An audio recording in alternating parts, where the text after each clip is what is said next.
Hello बच्चों, क्या हाल चाल। मैं आमिर जनरल। हम लोग पढ़ रहे हैं क्लास 11th का chapter number 2 units and measurement. बच्चों, यूनिट्स और मेजरमेंट में हमने एरर सीखे थे कि एरर क्या होते हैं। तो एरर बेसिकली टॉलरेंस होता है।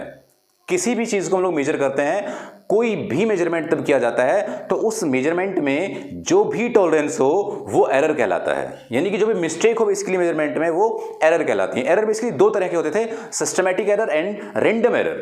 तो सिस्टमैटिक और रैंडम एरर में से अगर हम लोग रैंडम एरर की बात करें तो रैंडम एरर वो होता था तब हमें उस एरर की डायरेक्शन के बारे में कोई नॉलेज नहीं है। कोई नॉलेज नहीं है इसका मतलब कि वो डायरेक्शन पॉजिटिव है, यानी कि हमने वैल्यू छोटी मेजर की या फिर वैल्यू बड़ी मेजर की, तो उसको हम लोग प्रोबेबिलिटी मेथड से यानी कि मैथमेटिक्स मेथड यूज करके मीन निकाल के सॉल्व किया करते थे। तो बेसिकली मुझे सबसे पहले ये बताना चाहिए कि एरर क्या होता है और फिर हमें आगे बढ़ना चाहिए। तो मैं बताता हूं एरर क्या है। Error is nothing but it is a difference. Error difference है किस किस के बीच? ट्रू वैल्यू के बीच और मेजर्ड वैल्यू के बीच। मान लीजिए आपकी कोई ट्रू वैल्यू है और माइनस आपने कुछ वैल्यू मेजर की, मेजरमेंट आपका, तो इस मेजर वैल्यू ट्रू वैल्यू का जो डिफरेंस होता है ये पैदा करता है एरर को। तो error is basically what? It is the difference between true value and measurement value, measured value. अब इस एरर के लिए हमें बात सही है, ये एरर निकल जाएगा। मेजर वैल्यू हम लोग मेजर कर लेंगे लेंथ, बट ये ट्रू वैल्यू कहां से आएगी और ये ट्रू वैल्यू कैसे कैलकुलेट होती है? तो इस ट्रू वैल्यू को हम लोग कैलकुलेट करते हैं मैथमेटिक्स का सहारा लेके, बेसिकली मीन निकाल के, एवरेज निकाल के। तो ये ट्रू वैल्यू के लिए हम लोग क्या करते हैं? हम लोग मीन निकाला करते हैं। तो मैं उसको कहूंगा, जैसे मान लीजिए कुछ n नंबर ऑफ ऑब्जर्वेशंस हुए और उन n नंबर ऑफ ऑब्जर्वेशन को कैसे लिखेंगे? a1 एक observation plus a2 up to an divided by n। ये क्या है? इसका मीन। तो इसको हम रिप्रेजेंट करते हैं a मीन। और इसी को क्या कहा करते हैं हम लोग? इसी को कहा करते हैं हम लोग ये इसकी ट्रू वैल्यू मेजर हुई, राइट। तो ये इसकी क्या आई? True value. ऑलराइट, ये क्या है आपके measurements? a1 a2 a3 up to an। जितने नंबर ऑफ मेजरमेंट्स है उससे हमने इसको डिवाइड कर दिया। तो क्या आ गया यहां से डिवाइड करने के बाद? तो ये वैल्यू जो है वो वैल्यू आ गई आपके पास मीन वैल्यू यानी कि ट्रू वैल्यू। अच्छा, इसके बाद बारी आती है एब्सोल्यूट एरर कैलकुलेट करने की। भी एब्सोल्यूट एरर क्या होता है देखना भाई। एब्सोल्यूट एरर, बच्चों एब्सोल्यूट एरर बेसिकली डिफरेंस ही होता है इंडिविजुअल्स का। इसमें कितना एरर है, इसमें कितना एरर है, इसमें कितना एरर है, सब में जो हमने ऑब्जर्वेशंस किए कितने कितने एरर है उसको निकालना कहलाता है आपका एब्सोल्यूट एरर। कैसे निकालते हैं हम लोग एब्सोल्यूट एरर? वो तो उसको हम रिप्रेजेंट करते हैं डेल्टा A1। पहले रीडिंग में कितना एब्सोल्यूट एरर है, that is equal to what? कैसे निकालेंगे? जितनी ट्रू वैल्यू है माइनस जो मेजर्ड वैल्यू है। ट्रू वैल्यू को किससे रिप्रेजेंट करते हैं? AM से। हमने यहां पे क्या लिखा? AM माइनस क्या? माइनस आपकी मेजर्ड वैल्यू, मेजरमेंट रीडिंग कितनी? A1। That is absolute error in first reading, delta A1। Two के लिए निकालेंगे तो क्या है भाई? आसान है। अब तो टू के लिए हम ऐसा निकाल लेंगे, delta A2 that is equal to delta AM minus, it's not delta AM, it's AM minus A2। अगर मैं यहां से डेल्टा AN के लिए बात करूं, n नंबर्स ऑफ के लिए, तो क्या आएगा? AM minus AN। ऐसे हम लोग निकाल लिया करते हैं क्या? ऐसे हम लोग निकाल लिया करते हैं एब्सोल्यूट एरर। एब्सोल्यूट एरर के बाद हम इस पे सेटिस्फाई नहीं होते। क्यों नहीं होते भाई? क्योंकि ये तो बेसिकली एक एक रीडिंग का एरर है। इस रीडिंग में इतना एरर, इस रीडिंग में इतना एरर, इस रीडिंग में इतना एरर। अरे टोटल एरर कितना? टोटल एरर कितना? तो टोटल एरर हम लोग निकालते हैं कि अगर ये जो आपके पास एब्सोल्यूट एरर्स हैं, अगर आप इनका मीन कर लें तो क्या आ जाएगा? टोटल ट्रू वैल्यू आ जाएगी, एरर की वैल्यू आ जाएगी। तो उसके बाद हम निकालते हैं मीन एब्सोल्यूट एरर। तो मीन एब्सोल्यूट एरर को नाम से पता लग रहा है कि एब्सोल्यूट एरर का अगर आप मीन कर देंगे तो क्या आ जाएगा? Mean absolute error that is equal to what? Delta A1 plus, sir आपने मोड क्यों लगाया? चलिए मैं समझाता हूं भाई। यहां पर कोई एरर आएगा, हो सकता है आपने ट्रू वैल्यू से कम वैल्यू मेजर कर रखी है तो प्लस में आएगा एरर। यहां पर आपने ट्रू वैल्यू से ज्यादा मेजर कर रखी है वैल्यू तो माइनस में आएगा एरर। तो आप यहां पर माइनस साइन थोड़ा ना यूज करेंगे भाई। कभी ऐसा होता है कि आपने गलती की और 2 बार गलती की और गलती माफ हो गई। एक बार पॉजिटिव गलती की, एक बार गलती, तो गलती बढ़ जाएगी ना, गलती तो बढ़ेगी भाई। तो यहां पर हम लोग सभी एरर्स को क्या लेंगे? सभी गलतियों को क्या करेंगे? ऐड करेंगे। That means delta A1 plus delta A2 plus delta A3 plus up to delta A N divided by N, that is what, that is mean absolute error. किससे रिप्रेजेंट करते हैं इसको, तो इसका रिप्रेजेंटेशन होता है delta A mean, delta A mean. ये बातें दिमाग में रखना भाई साहब, जरूरी है। अब यहां से जो ट्रू वैल्यू आई आपके पास वो क्या आई कि ये A M plus minus delta A M, ये आपकी क्या है ट्रू वैल्यू, ये क्या है आपकी एरर्स की ट्रू वैल्यू, ऑलराइट, कि एरर में कितनी बेसिकली वैल्यू है उसका मीन, राइट। लेकिन यहां पर बात बनी नहीं, क्यों नहीं बनी, हमें एक नए एरर के बारे में स्टडी करना पड़ेगा। क्यों करना पड़ेगा, क्या जरूरत थी नए एरर को पढ़ने की, क्या जरूरत थी इन सब चीज़ों को, क्योंकि एरर मिल तो गए नहीं, क्या जरूरत है, कोई एग्जांपल से समझते हैं। मान लीजिए आपसे किसी ने 10 मीटर लेंथ मेजर करने की बात की कि भाई आप 10 मीटर लेंथ मेजर करके बताइए। अगर आपसे 10 मीटर लेंथ मेजर करने की बात की तो आपसे गलती होगी उसमें 1 मीटर की, यानी कि आपने 11 मीटर मेजर कर दी, तो आपका एरर कितना है 1, आपसे गलती कितनी हुई 1। ऐसे एक दूसरा बंदा था, उसको कहा गया कि आप 100 मीटर लेंथ मेजर करिए, उसने 100 मीटर रस्सी की लेंथ मेजर की और उसने मेजरमेंट करने में गलती कर दी 2 मीटर की, यानी कि उसने 102 मीटर मेजर कर दिया, आपने कितना किया 11। किसकी एरर ज्यादा है, आप कहेंगे 2 मीटर वाले की ज्यादा एरर है, क्योंकि उसने कितनी गलती की 2 गलती की, 2 मीटर की गलती की, आपने कितनी की थी 1 मीटर की गलती की। लेकिन ये सच नहीं है, आपने 10 मीटर मेजर करने में ही 1 मीटर की गड़बड़ कर दी और उसने 100 मीटर मेजर किया तब जाके 2 मीटर की गड़बड़ हुई। अगर आप 100 मीटर करते तो कितने कर देते, 10 की मेजरमेंट कर देते, 10 की गलती कर देते, 110 कर देते, क्योंकि आप तो 10 पे ही 1 कर देते हैं और वो 100 पे जाके 2 कर रहा है। किसकी ज्यादा गलती है, किसकी ज्यादा एरर है, आप में ज्यादा एरर है, क्योंकि आप 10 में ही 1 कर देते हैं। समझ आ रहा है ना। तो बेसिकली इस तरीके से हमें वो अच्छे से क्लियरिफाई नहीं हो पाया था, इसलिए हमने उसको रिलेट करना स्टार्ट कर दिया, और तब रिलेट वर्ड आया तो हमने कहा कि हमें एक नए तरह का एरर बनाना चाहिए और उसका नाम देना चाहिए रिलेटिव एरर। उसको हमें नाम देना चाहिए रिलेटिव एरर। अभी रिलेटिव एरर क्या होता है, ये एक रिलेशन होता है, बेसिकली रेशियो होता है। किस किस का रेशियो होता है, तो ये रेशियो होता है रेशियो ऑफ जो भी आपकी एरर आई वो एरर डिवाइडेड बाय आपकी ट्रू वैल्यू। मींस मान लीजिए मैं एक एग्जांपल लेता हूं कि आपने तब मेजरमेंट किया 10 मीटर को मेजर किया तो कितनी एरर आई 1, तो रेशियो क्या आएगा उसका error divided by true value.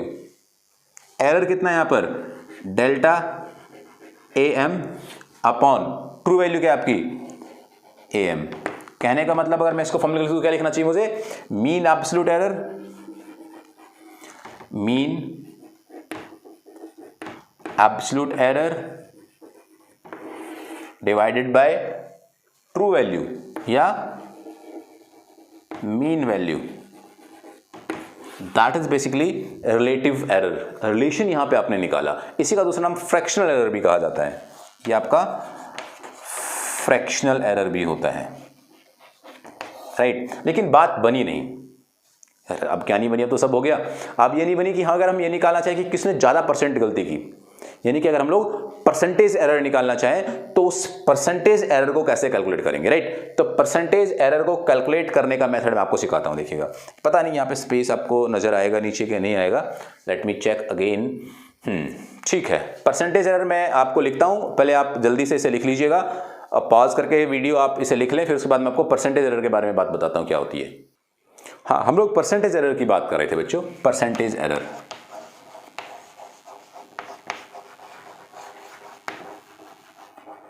तो परसेंटेज एरर क्या होता है, percentage error basically relative error को अगर आप 100 से मल्टीप्लाई कर देंगे तो परसेंटेज निकल जाएगा उसका, सिंपल है। अब रिलेटिव एरर क्या था, तो रिलेटिव एरर था कि mean absolute error upon mean value या true value into 100 is what, that is percentage error.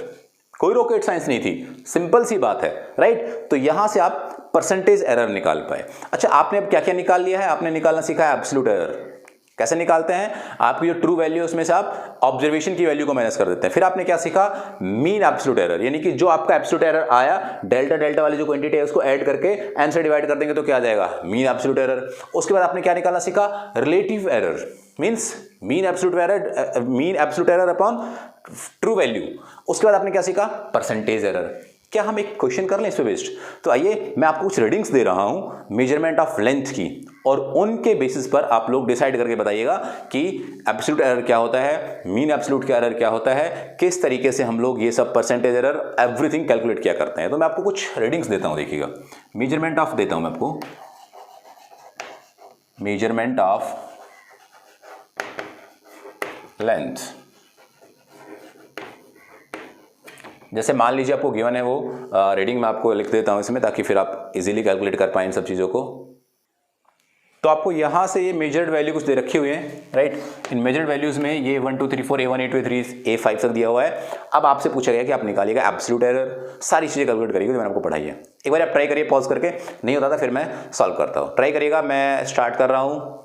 चलिए स्टार्ट कर देता हूँ। सबसे पहले हम लोग निकालेंगे ट्रू वैल्यू, क्योंकि ट्रू वैल्यू से तो सारी कहानी आएगी। तो ट्रू वैल्यू क्या आएगी, यहाँ से देखो, true value, that true value is equal to nothing but the addition of all divided by जितने आपने नंबर ऑफ टाइम्स ये एक्सपेरिमेंट किया। 2.48 plus 2.46 plus 2.49 plus 2.50 plus 2.48 divided by 5। इसको ऐड करते हैं, सबको ऐड करने के बाद आता है 12.41। मुझे याद है ये वैल्यू इसलिए लिख दी यहाँ पे डायरेक्ट, आप लोग ऐड कर लेना। 12.41 बाय 5।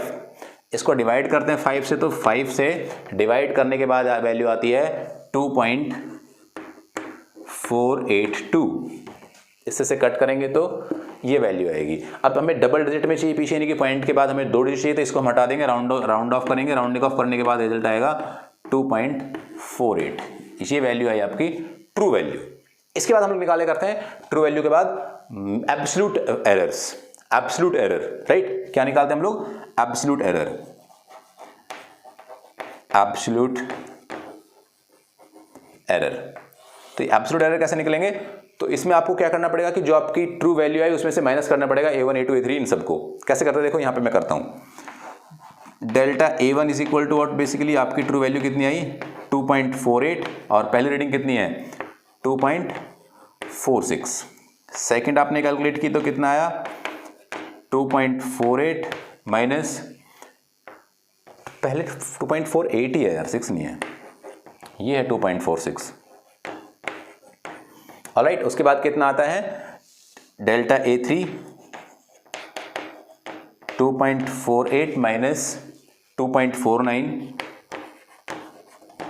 और आपका डेल्टा A4 आता है यहाँ से 2.48 माइनस 2.50, और यहाँ से फिर आता है डेल्टा A5 आपका आता है, दैट इज 2.48 माइनस 2.48। यानी हम इन सब की कैलकुलेशंस करें तो कैलकुलेशंस करने के बाद क्या रिजल्ट आते हैं, यहाँ से रिजल्ट आया आपके पास 0.00, यहाँ से आया 0.02 48 यहाँ से आया माइनस 0.01, यहाँ से आता है 0. माइनस का 2 0.02, और यहाँ से फिर से आया आपका 0.00। हमें परसेंटेज एरर तक पहुंचना है। जो परसेंटेज पहुंचने के लिए क्या करना पड़ेगा, इन सबको ऐड करके हमें मीन एब्सोल्यूट एरर निकालना पड़ेगा। क्या निकालना पड़ेगा यहाँ से हमें निकालना पड़ेगा mean absolute error. Mean absolute error क्या होता है, ये इन सबको ऐड करो और ऐड करने के बाद उसको टोटल से डिवाइड कर दो। कितना एडिशन के बाद 2 और एक 3 और एक 4। आप सर माइनस नहीं काउंट करें, नहीं करेंगे ना, क्योंकि हमें क्या करना है पॉजिटिव लेना है। तो यहां से रिजल्ट आया 0.05, तो यहां पे हमने क्या किया 0.05 divided by 5, that is equal to 0.01। बच्चों आपके पास इसकी एक्चुअल लेंथ आई, वो कितनी आई, actual length is equal to what with error, या करेक्ट मेजरमेंट आप उसे कहिए या करेक्ट लेंथ कहिए, तो कितना आया वो आया कि आपको ट्रू वैल्यू तो मिली आपकी 2.48। यहां से ये कितनी वैल्यू मिली आपको 2.48, प्लस माइनस एरर कितना हुआ 0.01। रिलेटिव एरर या फिर परसेंटेज एरर निकालने की बात करेंगे तो परसेंटेज एरर और रिलेटिव एरर कितना है उसके बारे में बात कर लेते हैं। Percentage error that is nothing but delta AM। कितना है डेल्टा AM, यही तो होता है भाई, जो मीन एब्सोल्यूट एरर होती है उसको तो हम कहते हैं क्या डेल्टा AM। कितना है ये 0.01 डिवाइडेड बाय एम क्या है आपका? True value. इसी को तो कहते हैं, ट्रू वैल्यू को तो एम कहते हैं बच्चों, या मीन वैल्यू कहते हैं। कितना आया? 2.48। मल्टीप्लाई में क्या करना है आपको? 100। तो यहाँ पे आप क्या कर देंगे? 100 से इसको मल्टीप्लाई कर देंगे, तो यहाँ से रिजल्ट आता है वो आपको सॉल्व करके आता है 0.40%।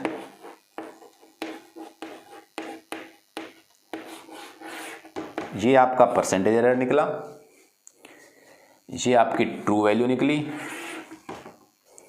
ये आपकी मीन एब्सोल्यूट एरर निकला, ये आपको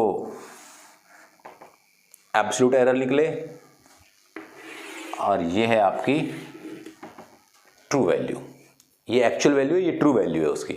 तो इस तरीके से आप कोई भी क्वेश्चन, कोई भी न्यूमेरिकल सॉल्व कर सकते हैं। अब आपको उसके लिए कुछ बहुत ज़्यादा नहीं सोचना है, केवल आपको सबसे पहले क्या करना है, आपको ट्रू वैल्यू निकाल लेनी, मतलब एम निकाल लेना है ऐड करके, डिवाइड करके। फिर आपको क्या कर लेना है? एब्सोल्यूट एरर निकाल लेने हैं। जितने भी ये रीडिंग्स इन रीडिंग्स को जो वैल्यू आई, ट्रू वैल्यू, उसमें से माइनस करते रहना है। माइनस करने के बाद जो ये माइनस करने के बाद क्वांटिटी आएगी, उसको क्या करना है? उसको ऐड करके जितने नंबर है उससे डिवाइड कर देना है। तो उसको हम क्या कह देंगे? Mean absolute error. फिर आप क्या निकालेंगे? एक्चुअल लेंथ, यानी कि उसको एरर को और उसके ट्रू वैल्यू को एक साथ लिख देंगे प्लस माइनस करके। फिर आप परसेंटेज के लिए उनको डिवाइड कर देंगे। किस से? जो आपका मीन एब्सोल्यूट एरर था उसको किससे कर देंगे? मीन वैल्यू से, ट्रू वैल्यू से डिवाइड करके 100 से मल्टीप्लाई कर देंगे, तो आपको रिजल्ट मिल जाएगा। बच्चों कोई बहुत मुश्किल काम नहीं है। अगर आप बहुत ढंग से चीज़ों को सीखते हैं, समझते हैं, आप प्रैक्टिस करते हैं, हर बात को बहुत ढंग से सुनते हैं, तो आसान है। खेल है फिजिक्स, एक बहुत मुश्किल काम नहीं है, राइट। आप लोग अगर मान लीजिए ये जो मैंने लेक्चर लिया इसके रिटन नोट्स चाहते हैं, तो उसके लिए नोट्स के लिए आप कॉन्टेक्ट कर सकते हैं। उसके लिए मुझे व्हाट्सएप करें, आप मुझे व्हाट्सएप करें। मैं आपको व्हाट्सएप नंबर यहाँ पे लिख रहा हूँ।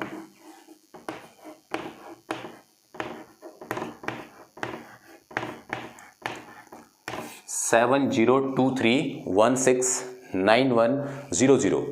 इस नंबर पे अपने नाम लिख करके, स्कूल नेम, जगह का नाम लिख के मुझे आप व्हाट्सएप करिएगा। मैं आपको हर लेक्चर के, जो लेक्चर मैं यहाँ पे पढ़ाऊंगा, उनके नोट्स आपको सेंड कर दूंगा। प्लीज़ आप भी अपने नोट्स लिखिएगा, मैं भी सेंड कर रहा हूँ। सारी चीज़ें मैंने इसमें लिखी हुई हैं, कोई रॉकेट साइंस नहीं है। मैं आपको लाइव ही पढ़ाऊंगा, अच्छे अच्छे टॉपिक आएंगे तब। लेकिन आप तब तक के लिए ये जो मैं बातें सिखा रहा हूँ, इनको बड़े ढंग से अपने नोटबुक में लिखते रहिएगा। मुश्किल चीज़ें नहीं है, ट्राई करेंगे तो हो जाएगा। ऑलराइट, तो कोशिश करते रहिएगा। नेक्स्ट लेक्चर में कैलकुलेशन ऑफ एरर के बाद हम लोग पढ़ेंगे कॉम्बिनेशन ऑफ एरर, यानी कि प्रोपगेशन ऑफ एरर। वहां पर नए नए कॉन्सेप्ट सीखेंगे और अच्छी चीज़ें सीखेंगे। तब तक के लिए खुश रहिए। Thank you very much.